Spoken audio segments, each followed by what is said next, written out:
Ajuna pressure hamwe n'abari kutureba aha Tayari West nimwe bare munonga Ndonesima studio habwe turi mu district ya Kagadi kandi umugisha muhango gutwine twija kuba tuganiraho n'abanyadina aba Monsinya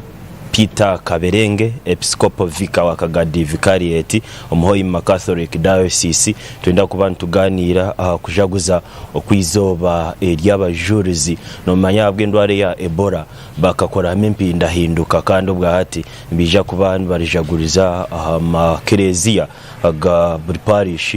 muri district zikwakana no mu diocese zirikwakana mwenu ninyenda Episcopal Vicar hamwe na Sister Noelina batuterere mutoche ntebe kanisa zemerire zita hanu ya St Mary's Catholic Parish muri Kagadi okujaguza izoba Ky'Abajurizi kosha nyencyakare reka no musi wari kutureba kandi tugambire ntebe kanisa kuzemerire nyona baktura TV adungiro mimo no kusemererwa kuba TV no kubagambira ndi Okujaguza Ekiro Ky'Abakaiso ba Uganda biro 3 June kandi tukwahondera amateka ga president yagambire yatusabire ne Episcopal Conference ya Uganda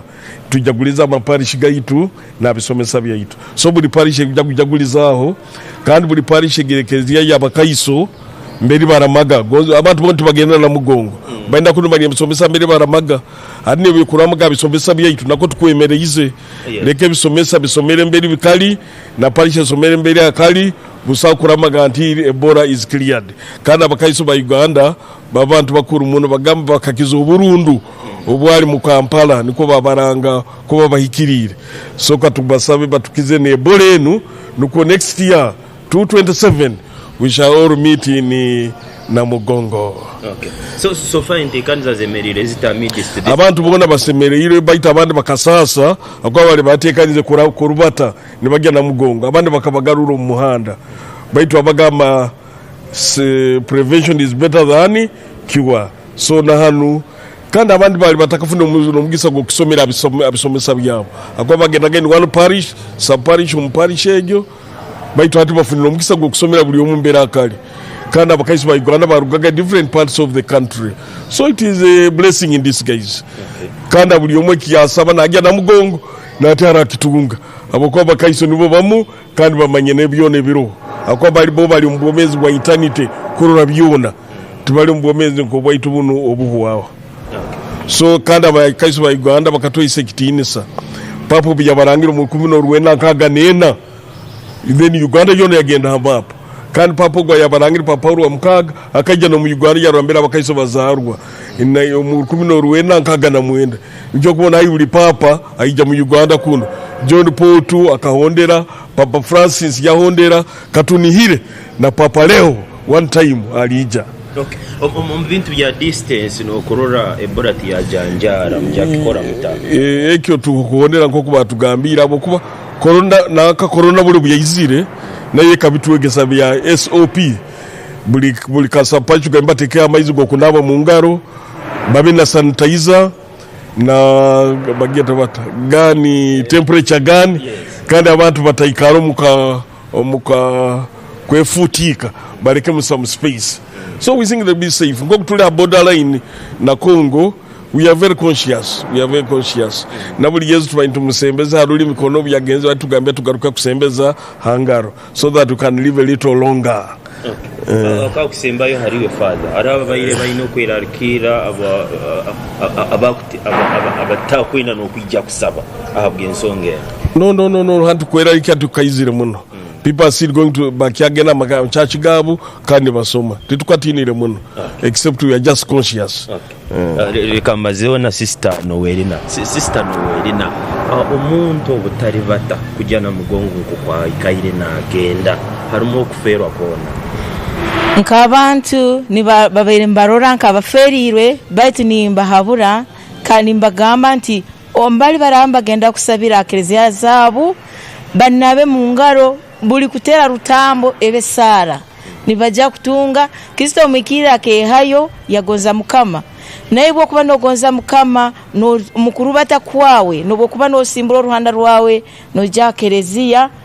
no yekwasa mukama mukama nahure sara zawe kandi Kristo mikirire akahayo bomezi bwe bwona leka naitwe nkaba Kristo tweyo bomezi bwaitu buli kikole kiturakora omubwire bunu abisatu Juni nutwehongera mukama kandi twekwase mukama abakase ba Uganda nka Kristo mikire kwa yehaire yagumira hadini omuto yete gamba tugumira omukwikiriza nko kutayegesibu na bwechi naitwe abakristo twekambire edini yaitu nsomeye amakuru amarungi kandi Matayo omutwe gwa 11 akara kama 13 mukama gamba musabe mulete ebyone bibatuntuize ninja korachi kubahumuza na bwecho abakasi ba Uganda tubekwate nibaja kutuhumuza nibatutonganira ali ruhanga kandi abana turagenda kusaba amaizi gajja kuba gali musabuni arona sanitizer tutatamukereza tutakozira ki tutanabire mu ngaro habo kwerinda oburwaire bwa Ebola mwebale muno mukama abampero mugisa kandi abakasi ba Uganda batutonganire ntugumira omukwikiza kwaitu. Waitu Monsignor tweleza akagamba kakusemba ya kiza kumboniriza abakaiso banu bakegere dini just for 2 years just myaka 2 yonka but bakafunda confidence na amani kuri they decide even to die baiti twakagisomene myaka 2 abandi 3 abandi 10 usanga tukati nikakuyomukerezia tize shame endo ile ntitete ne kuyomukerezia no geno babitize a shame bada abasajja bakega kana bwa yegesangana ne katwegesangana edini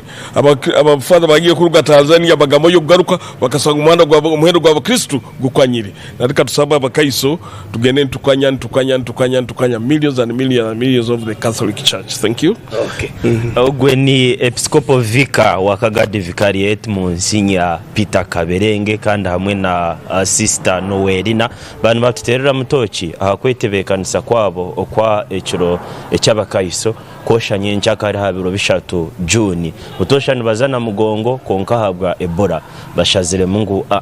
buri mukristo Ekajagurize aha kereziya ye nyondo Onesima studia habwe nitwija kwisyaho na nebera bene bifanu ya parish ayizoba ejuru akashatu ebiro bishatu John mwene sigaranitwe ahabwe ntebekanise zindi enungiye bari munonga ajuna pressure hamwe ni wori yo natureba live aha Tayari West.